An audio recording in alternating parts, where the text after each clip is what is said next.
los ventrículos. Primero, el cuarto ventrículo. El cuarto ventrículo es una cavidad que está situada en el interior del romboencéfalo. Se halla en comunicación hacia abajo con el conducto del epéndimo y hacia arriba con el acueducto de Silvio. Va a estar ocupada por líquido cefalorraquídeo, el que va a estar comunicado con el de los diversos ventrículos del eje cerebroespinal, y también va a estar comunicado con el que va a estar existiendo en el espacio subaracnoideo. Tiene una forma romboidal, es por eso que el romboencéfalo adquiere su nombre, y se pueden distinguir en él una cara anterior o piso, una cara posterior y 4 bordes y 4 ángulos.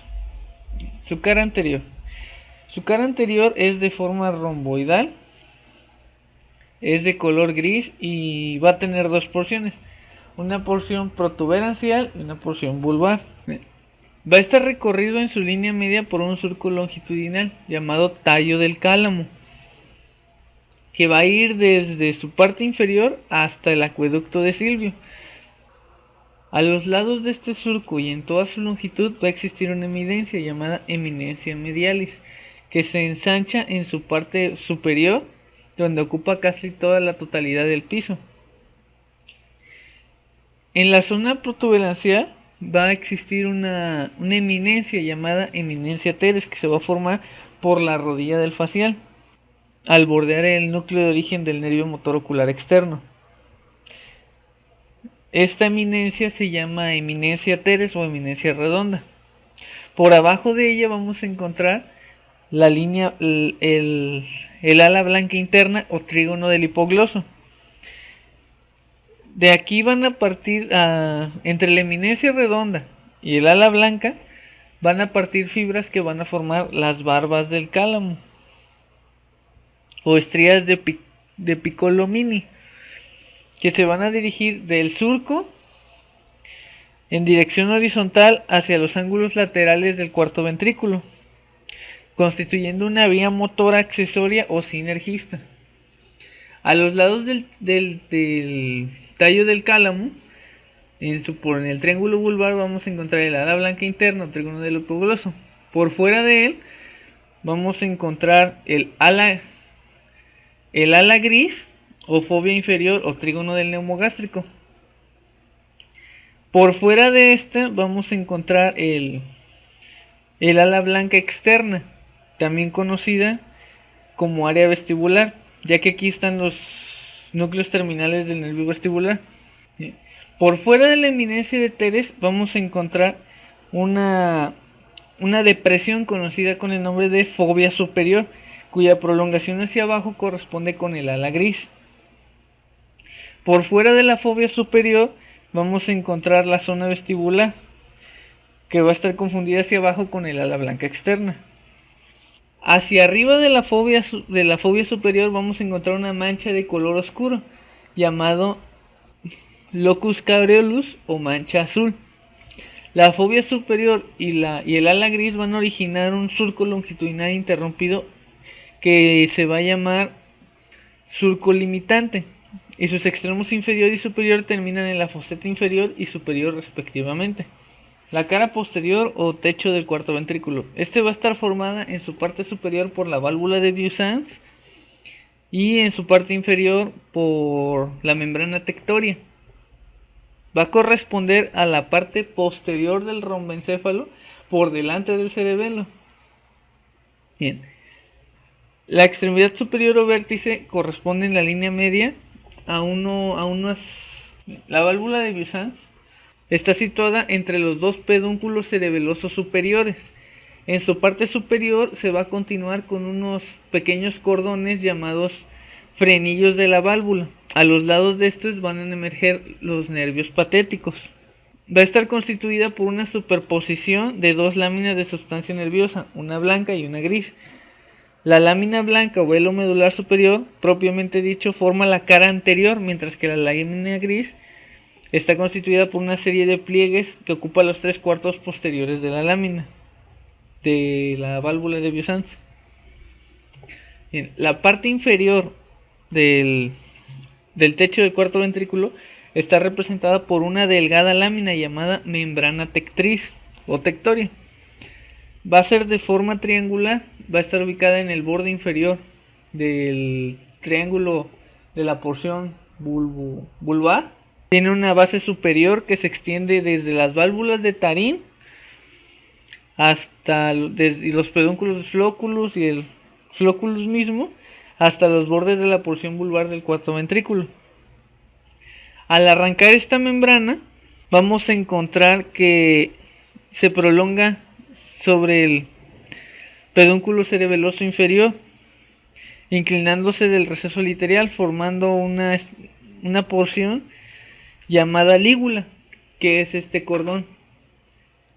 En la línea media, en su parte más inferior, va a encontrar en el vértice, en el ángulo, unas fibras transversales que va a recibir el nombre de óvex o cerrojo, y es una lámina triangular que limita por atrás el conducto del epéndimo.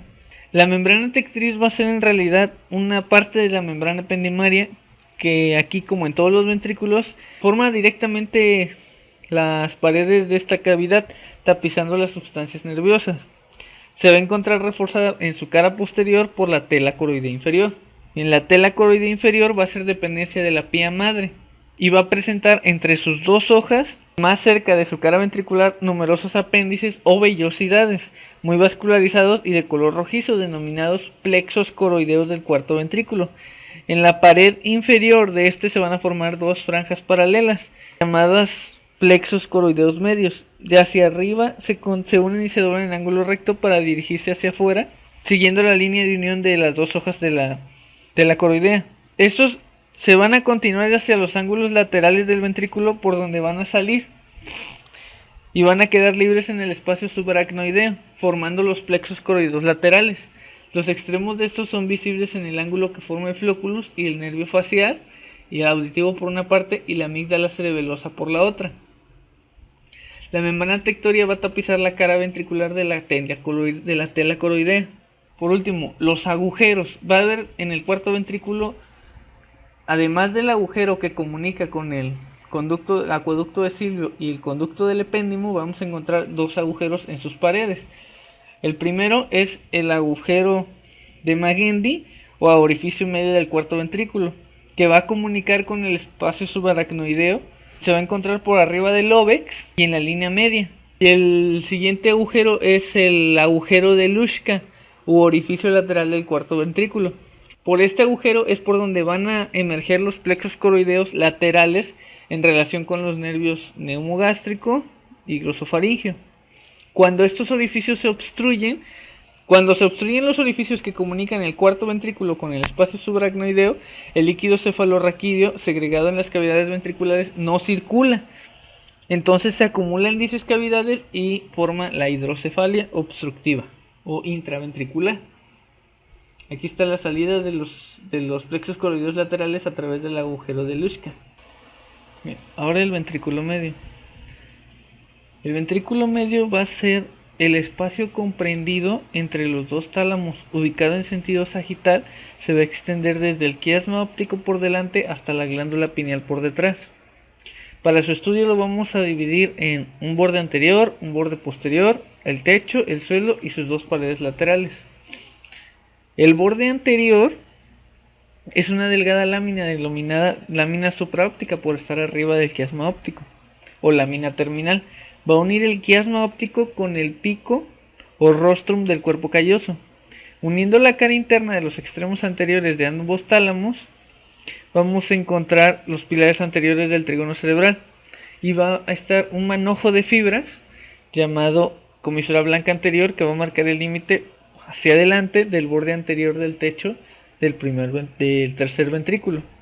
Su borde posterior va a ser el pedúnculo de la glándula pineal con sus dos repliegues, el superior, que va a formar las estrías avenulares, y el inferior, que se va a continuar hacia abajo con la comisura blanca posterior, que a su vez va a formar el techo del ano u orificio anterior del acueducto de Silvio.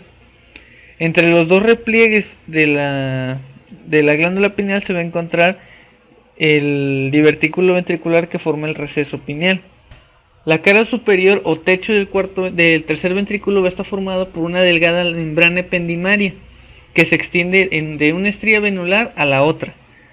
Este revestimiento va a estar cubierto en su cara superior por la tela coroidea superior y en sus laterales se va a invaginar formando los plexos coroideos del ventrículo medio. Más arriba vamos a encontrar el pilar inferior del trígono cerebral.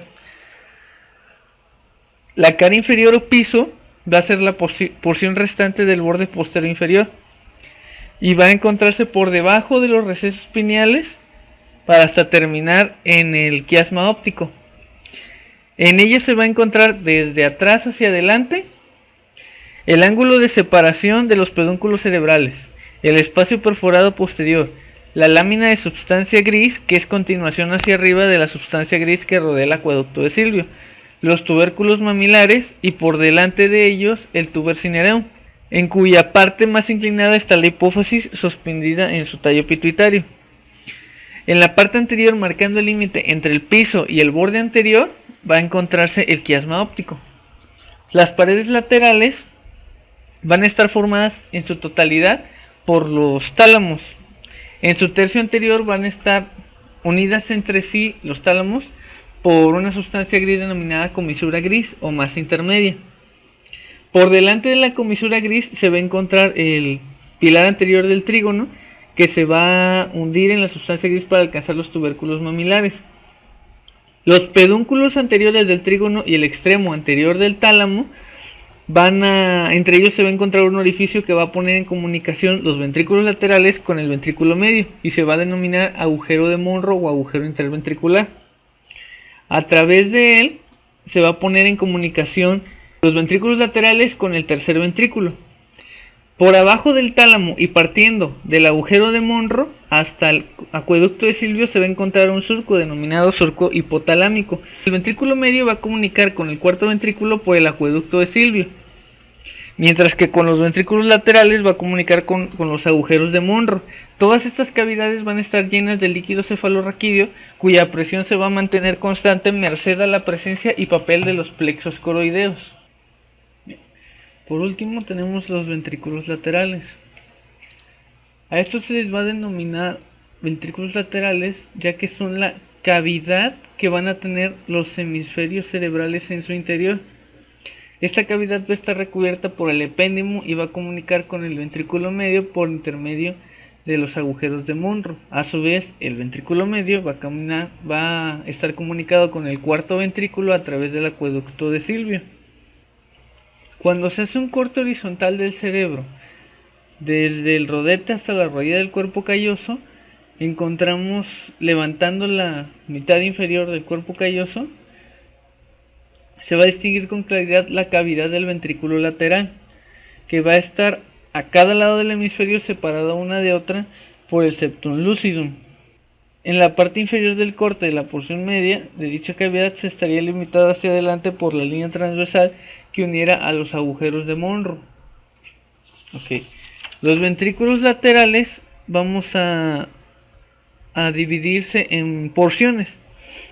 Va a ser la porción parietal o central, la prolongación anterior, cuerno frontal, el cuerno occipital o prolongación posterior y el cuerno temporal o prolongación inferior, y van a estar unidos estos últimos por la encrucijada ventricular. La porción central va a estar comprendida entre los agujeros de Monro y el rodete del cuerpo calloso. La cara superior o techo de esta porción va a estar constituida por el cuerpo calloso, que no vemos aquí. Su cara interna va a estar formada por la parte posterior del septum lucidum y por parte del trígono cerebral adherente. Su cara inferior o suelo se va a encontrar el núcleo caudado, la porción del cuerpo, y por dentro de este el surco optoestriado, con la vena talamoestriada y la cintilla semicircular. Más adentro va a observarse la cara superior del tálamo óptico y aún más adentro el plexo coroideo lateral y el borde del trígono cerebral. El cuerno frontal o prolongación anterior va a estar contenido entre el agujero de Monro y el polo frontal. Este va a ser más ancho hacia adelante y en un corte transversal se va a ver que está constituido por 3 paredes. La superior o bóveda va a estar constituida por las fibras del cuerpo calloso que originan el forceps menor. La pared inferior por una superficie convexa perteneciente a la cabeza del núcleo caudado. Por dentro de ella va a existir otra superficie inclinada hacia abajo, perteneciente a la rodilla del cuerpo calloso, que forma con la anterior un ángulo abierto hacia arriba y adentro.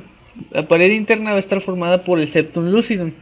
El cuerno occipital o prolongación posterior va a ser una cavidad que se va a partir de la porción central del ventrículo, o sea de la encrucijada ventricular, se dirige hacia atrás, hacia el interior del lóbulo occipital. En ese trayecto presenta una conexión externa. Va a ser más ancho hacia adelante y hacia atrás va a terminar en punta. La pared superexterna va a estar formada por el tapetum occipital del cuerpo calloso y por las radiaciones ópticas. La pared inferior interna va a presentar 2 eminencias. La superior, denominada bulbo del cuerno posterior, va a estar formada por el forceps, constituido por fibras del cuerpo calloso. El saliente inferior es llamado espolón de Morant, que es producido por la invaginación que sufre la pared ventricular por la depresión profunda debido a la cisura calcarina. El siguiente es el cuerno temporal. Este va a ser un divertículo que parte de la encrucijada ventricular, bordea el extremo posterior del tálamo óptico y la parte superior del pedúnculo cerebral y se introduce en el lóbulo temporal. La pared inferior interna va a ser convexa y se halla constituida por un saliente, denominado asta de Amon o hipocampo mayor. El asta de Amon va a presentar un saliente alargado que se extiende en toda la longitud y presenta una extremidad anterior o cabeza, que vemos aquí, que también es llamado pie del hipocampo. Su extremidad posterior se adelgaza formando la cola del asta de Amon, que va a estar unida al cuerpo franjeado, que se va a continuar con el pilar posterior del trígono cerebral. En su borde externo se va a encontrar una eminencia llamada eminencia colateral, que va a corresponder al surco que separa la cuarta de la quinta circunvolución temporal. Por dentro del cuerpo franjeado y en su borde inferior vamos a encontrar una franja más o menos gestionada llamada cuerpo dentado o cuerpo bullonado, que se continúa hacia atrás con la fasciola sirenea, la cual se prolonga con los tractos de Lancisi, lo cual algunos autores en conjunto dicen que es una circunvolución atrofiada y es llamada por algunos autores circunvolución intralímbica. La pared superoexterna va a estar formada por el tapetum esfenoidal del cuerpo calloso y su extremo anterior va a presentar una eminencia que corresponde al núcleo amigdalino. En esta cara vamos a encontrar la cola del núcleo caudado y por dentro de ella vamos a encontrar la estría semicircular que ya describimos. Bien, el caso clínico es hidrocefalia obstructiva. Esta va a ocurrir cuando el flujo de líquido cerebroespinal se ve bloqueado a lo largo de una o más de las vías estrechas que conectan los ventrículos. Una de las causas más comunes es la hidrocefalia producida por la estenosis acueductal. La causa más frecuente es la hidrocefalia congénita, que afecta a 11.000 nacimientos con obstrucción del acueducto de Silvio, que es un pequeño conducto descrito ya que se encuentra entre el tercero y cuarto ventrículo en la mitad del cerebro.